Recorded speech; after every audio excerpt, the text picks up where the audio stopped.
के पड़ोसी मुल्क बांग्लादेश में जिहादियों की भीड़ हिंदू मंदिरों को जला रही है, हिंदुओं की गर्दनें काटी जा रही हैं और हिंदू औरतों के साथ बलात्कार किया जा रहा है। पूरे बांग्लादेश में आज एक भी हिंदू सुरक्षित नहीं है। लेकिन बड़ा सवाल यह है कि बांग्लादेश के इन हिंदुओं की दुर्दशा के लिए आखिर कौन जिम्मेदार है? आखिर इतिहास की वो क्या गलती थी जिसने बांग्लादेश के हिंदुओं को इन जिहादियों के रहमो करम पर छोड़ दिया? आज़ादी के समय पूर्वी पाकिस्तान यानी आज के बांग्लादेश में करीब 28% हिंदू आबादी थी, लेकिन आज किसकी गलती की वजह से वहाँ हिंदुओं की आबादी सिर्फ और सिर्फ 8% बची है? दरअसल बांग्लादेश के हिंदुओं की चिता आज़ादी के साथ ही सजा दी गई थी। बंटवारे की शाही से बांग्लादेश के हिंदुओं की बर्बादी की दास्तां लिख दी गई थी। आज खरी बात में मैं आपको बांग्लादेश के हिंदुओं का वो इतिहास बताऊंगा जिस पर कभी कोई लेफ्टिस्ट, कोई लिबरल, कोई सेकुलर और कोई जिहादी चर्चा नहीं करता है। यह इतिहास का वो सच है जो हमेशा आपसे छुपा कर रखा गया, लेकिन आज सच सामने आएगा और पूरे सबूतों के साथ सामने आएगा। आज आपको मालूम पड़ेगा कि कैसे नेहरू ने पूर्वी पाकिस्तान यानी आज के बांग्लादेश के हिंदुओं को जिहादियों के हाथों मरने के लिए छोड़ दिया था। कैसे नेहरू ने पश्चिम बंगाल के मुसलमानों को बचाने के लिए पूर्वी पाकिस्तान यानी आज के बांग्लादेश के हिंदुओं की जान का सौदा किया था। आज मैं आपको बताऊंगा कि कैसे लौह पुरुष सरदार वल्लभ भाई पटेल ने पूर्वी पाकिस्तान यानी आज के बांग्लादेश के हिंदुओं की रक्षा के लिए पाकिस्तान के साथ युद्ध करने का सुझाव दिया था, लेकिन नेहरू ने इस सुझाव को मानने से इनकार कर दिया। आज आपको ये भी पता चलेगा कि कैसे नेहरू ने बांग्लादेश के हिंदुओं को झूठा कहा था। तो बिना देर किए खोलते हैं इतिहास के इस काले पन्ने को। यह तो आपको पता ही होगा कि 1947 में देश का विभाजन हुआ था, जिसके बाद आज का पाकिस्तान तब पश्चिमी पाकिस्तान कहलाता था और आज का बांग्लादेश तब पूर्वी पाकिस्तान के नाम से जाना जाता था। खैर, जनवरी 1948 में गांधी की हत्या के बाद भारत में दंगे पूरी तरह से रुक गए थे, जिसके बाद भारत के बाकी हिस्सों की तरह ही पश्चिम बंगाल के मुसलमान भी पूरी तरह से सुरक्षित हो गए थे। लेकिन पूर्वी पाकिस्तान यानी आज के बांग्लादेश में हिंदुओं की हालत बेहद खराब थी।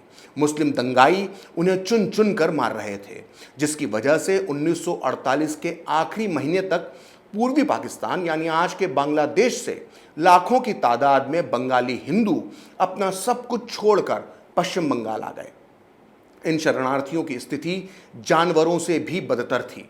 न इनके सर पर छत थी, न पेट भरने के लिए भोजन था। इन हिंदू बंगाली शरणार्थियों की दुर्दशा का मार्मिक वर्णन किया है उस समय की मशहूर ब्रिटिश पत्रकार ताया जेनकिन ने।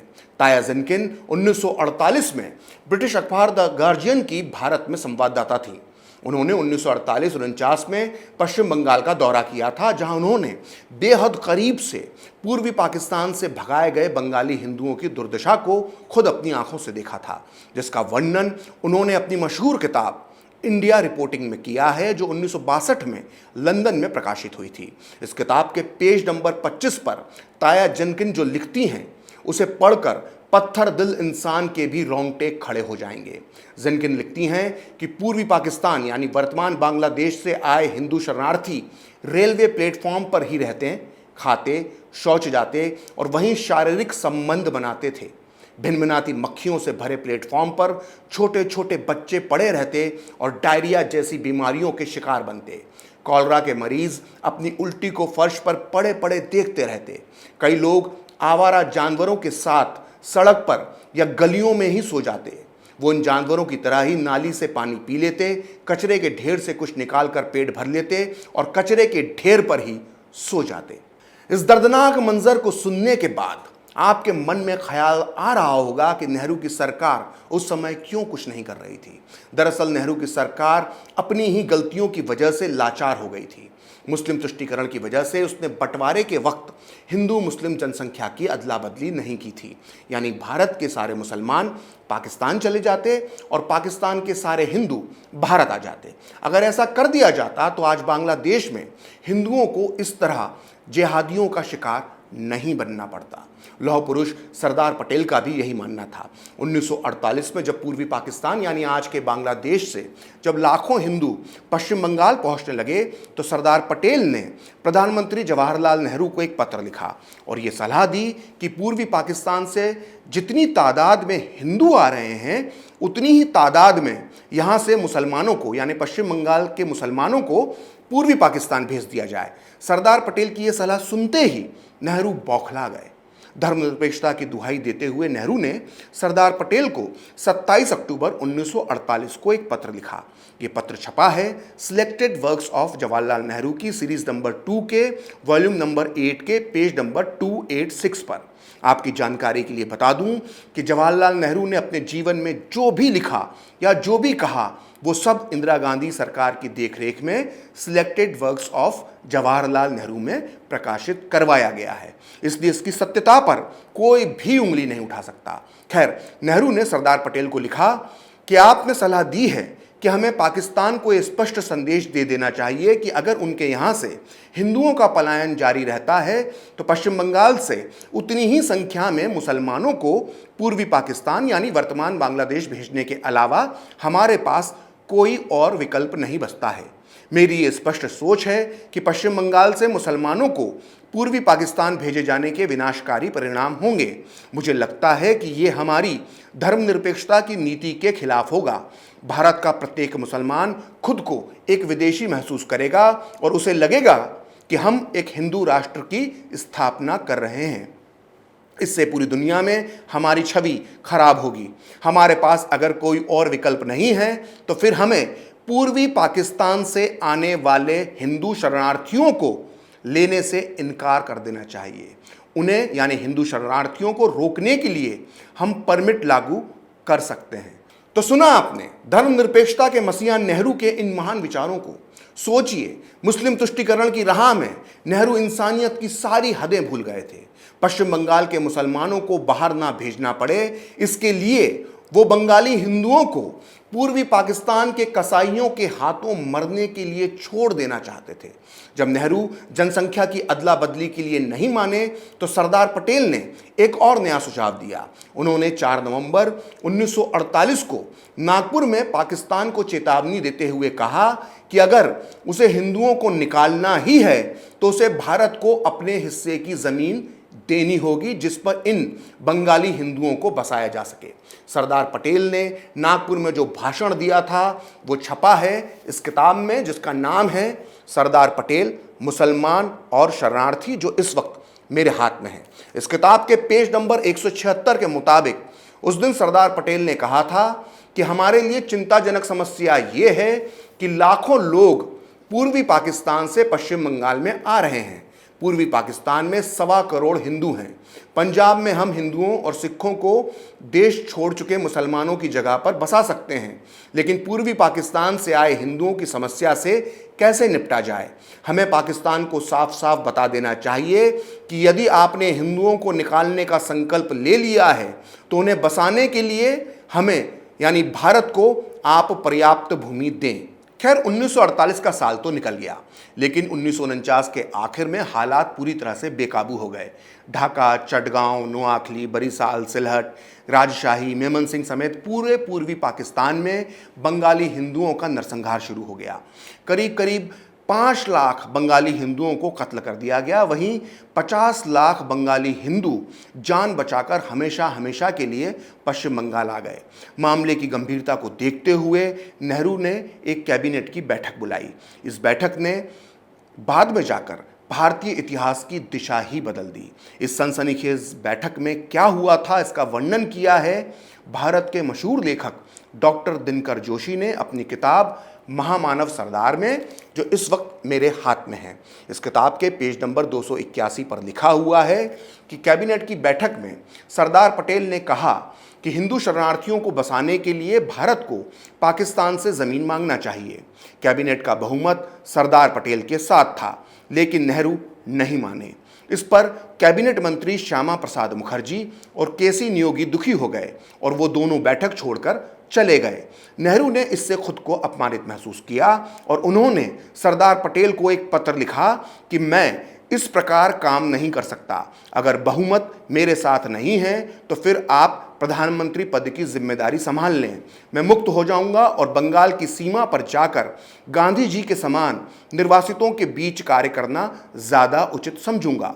इसके जवाब में सरदार पटेल ने भी नेहरू को एक पत्र लिखा। वो लिखते हैं कि आप बहुमत की चिंता छोड़ दीजिए, जब तक मैं हूं बहुमत आपके साथ ही रहेगा। बंगाल की सीमा के निर्वासितों के बीच बापू के समान कार्य करने की सोच छोड़ दीजिए। जहां बापू भी सफल नहीं हुए थे, क्या वहां आप सफल हो जाएंगे? आप इस भ्रम से मुक्त हो जाइए। नेहरू एक तरफ तो पश्चिम बंगाल में मुसलमानों को रोके रखने के लिए तमाम प्रपंच रच रहे थे, वहीं दूसरी तरफ पूर्वी पाकिस्तान यानी वर्तमान बांग्लादेश से आए हिंदू शरणार्थियों को वो झूठा साबित करने में जुटे थे। 23 फरवरी 1950 को संसद की बहस के दौरान नेहरू ने ऑन रिकॉर्ड कहा कि हिंदू शरणार्थी अपने ऊपर हुए अत्याचारों को बड़ा चढ़ाकर बता रहे हैं।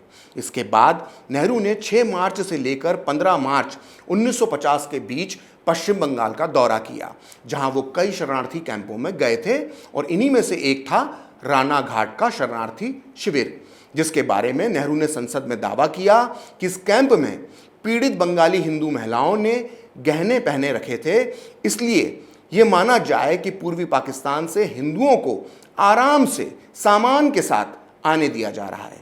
17 मार्च 1950 को नेहरू ने संसद में जो शर्मनाक बयान दिया था वो कुछ इस तरह का था। मैं परसों राणा घाट के शरणार्थी कैंप में गया था। वहां मैंने देखा कि कई लोग अपने साथ काफ़ी मात्रा में सामान लेकर आए हैं, जैसे बर्तन, बिस्तर और सूटकेस। जाहिर है इन लोगों को वहां से यानी पूर्वी पाकिस्तान से सामान लाने की छूट दी गई है। मैंने देखा कि कैंप में कुछ महिलाओं ने सोने की चूड़ियां भी पहन रखी थीं। 1-2 महिलाओं के गले में तो हार भी था। नेहरू की इन हरकतों से सबसे ज्यादा कोई परेशान हो रहा था तो वो थे श्यामा प्रसाद मुखर्जी, जो उस समय नेहरू की सरकार में उद्योग मंत्री थे। उन्होंने पूर्वी पाकिस्तान में हिंदुओं को बचाने के लिए प्रधानमंत्री नेहरू को 3 सुझाव दिए। ये 3 सुझाव क्या थे, इसका जिक्र इस किताब में मिलता है, जिसका नाम है अप्रतिम नायक श्यामा प्रसाद मुखर्जी, जो इस वक्त मेरे हाथ में है। इस किताब को लिखा है त्रिपुरा और मेघालय के पूर्व राज्यपाल तथागत रॉय ने। इस किताब के पेज नंबर 251 और 271 के मुताबिक श्यामा प्रसाद मुखर्जी ने नेहरू को 3 सुझाव दिए। पहला ये कि पश्चिम बंगाल और पूर्वी पाकिस्तान के बीच पूरी तरह से हिंदू मुस्लिम जनसंख्या की अदला बदली हो। दूसरा सुझाव ये था कि अगर अदला बदली नहीं की जा सकती है तो पूर्वी पाकिस्तान से उसके हिस्से की 1/3 जमीन मांगी जाए, जहां विस्थापित बंगाली हिंदुओं को बसाया जा सके। और तीसरा और अहम सुझाव ये कि अगर पाकिस्तान फिर भी तैयार नहीं होता है तो पूर्वी पाकिस्तान पर सैनिक कार्रवाई की जाए, यानी पूर्वी पाकिस्तान पर हमला बोला जाए। श्यामा प्रसाद मुखर्जी की सलाह एकदम सही थी। नेहरू को पाकिस्तान को मुंह तोड़ जवाब देना चाहिए था, लेकिन कबूतर उड़ाने के शौकीन, शांति के मसीहा जवाहरलाल नेहरू ने पाकिस्तान से समझौता करना ज़्यादा ज़रूरी समझा। दोनों देशों के अल्पसंख्यकों को सुरक्षा देने के लिए पाकिस्तान के प्रधानमंत्री लियाकत अली के साथ 8 अप्रैल 1950 को एक समझौता किया गया, जिसे नाम दिया गया नेहरू लियाकत पैक्ट। इस समझौते से पहले नेहरू ने अपनी कैबिनेट के 2 बंगाली सदस्यों श्यामा प्रसाद मुखर्जी और केसी नियोगी से कोई सलाह नहीं ली। लिहाजा इससे नाराज होकर श्यामा प्रसाद मुखर्जी और केसी नियोगी ने नेहरू मंत्रिमंडल से इस्तीफा दे दिया।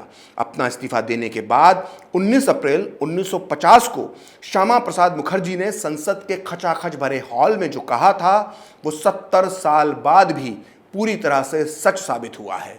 उन्होंने जो कहा था उसे आप ध्यान से सुनिए। श्यामा प्रसाद मुखर्जी ने कहा था कि हिंदू बड़ी संख्या में पश्चिम बंगाल आना जारी रखेंगे और जो आ गए हैं वो लौटने को तैयार नहीं होंगे।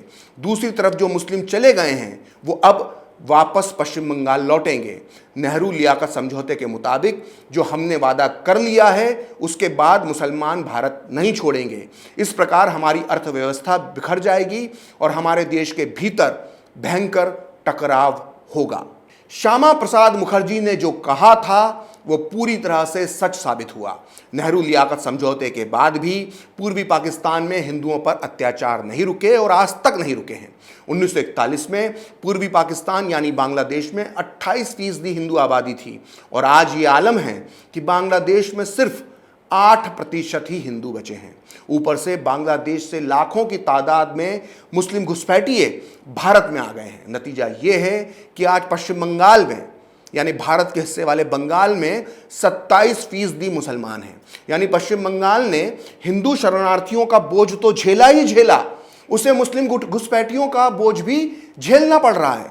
आज के ये हालात देखकर एहसास होता है कि बंगाल में जनसंख्या की अदला बदली का सरदार पटेल और श्यामा प्रसाद मुखर्जी का सुझाव पूरी तरह से सही था।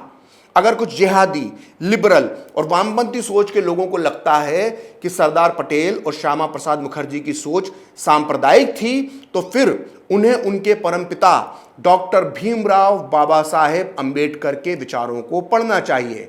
डॉक्टर अंबेडकर का भी मानना था कि अगर भारत और पाकिस्तान का बंटवारा होता है तो सारे मुसलमानों को पाकिस्तान भेज दिया जाना चाहिए। इतनी बड़ी बात मैं बिना किसी आधार के नहीं कह रहा। डॉक्टर अंबेडकर ने ये बात अपनी किताब पाकिस्तान और द पार्टीशन ऑफ इंडिया में कही थी, जिसका हिंदी अनुवाद पाकिस्तान अथवा भारत का विभाजन इस वक्त मेरे हाथ में है। डॉक्टर अंबेडकर अपनी इस किताब के पेज नंबर 125 पर लिखते हैं कि सांप्रदायिक शांति स्थापित करने का टिकाऊ तरीका अल्पसंख्यकों की अदला बदली ही है। ये बात स्वीकार कर लेना चाहिए कि पाकिस्तान बनने के बाद भी हिंदुस्तान सांप्रदायिक समस्या से मुक्त नहीं हो पाएगा। सीमाओं को बांट देने से पाकिस्तान तो एक मुस्लिम देश बन जाएगा, लेकिन हिंदुस्तान एक मिली जुली आबादी का ही देश बना रहेगा। मुसलमान पूरे हिंदुस्तान में बिखरे हुए हैं, इसलिए किसी भी तरह की सीमाएं बनाने से हिंदुस्तान एक ही धर्म का देश नहीं बन पाएगा। हिंदुस्तान को एक ही धर्म का देश बनाने का एकमात्र तरीका यही है कि जनसंख्या की अदला बदली की जाए। जब तक ऐसा नहीं किया जाएगा, हिंदुस्तान में बहुसंख्यक यानी हिंदू और अल्पसंख्यक यानी मुस्लिमों के बीच समस्या बनी रहेगी। दूरदृष्टा डॉक्टर अंबेडकर ने जो कहा था वो आज सच साबित हो रहा है। अगर इस देश का बंटवारा हो ही गया था तो फिर जनसंख्या की भी पूरी तरह से अदला बदली होना चाहिए थी। अगर ये अदला बदली पूरे देश में नहीं होती तो कम से कम इसे पश्चिम बंगाल और पूर्वी पाकिस्तान यानी वर्तमान बांग्लादेश में ज़रूर लागू किया जाना चाहिए था। अगर आज़ादी के बाद पूर्वी पाकिस्तान के सारे हिंदुओं को भारत में बसा दिया जाता तो आज उनकी ये इतनी बुरी हालत नहीं होती। लेकिन इतिहास में कुछ गलतियां ऐसी होती हैं जिन्हें बाद में कभी नहीं सुधारा जा सकता और ये गलती ऐसी है। इस गलती पर सिर्फ अफसोस ही जताया जा सकता है। फिलहाल खरी बात प्रखर के साथ में इतना ही। आप चाहें तो मुझसे जुड़ने के लिए मेरे फेसबुक पेज प्रखर श्री 78 को लाइक कर सकते हैं, और अगर ट्विटर पर आप मुझसे जुड़ना चाहते हैं तो मेरा ट्विटर हैंडल है प्रखर श्री 78। अगर आपको ये वीडियो पसंद आया तो इसे लाइक करें, शेयर करें और कैपिटल टीवी को सब्सक्राइब करें। नमस्कार।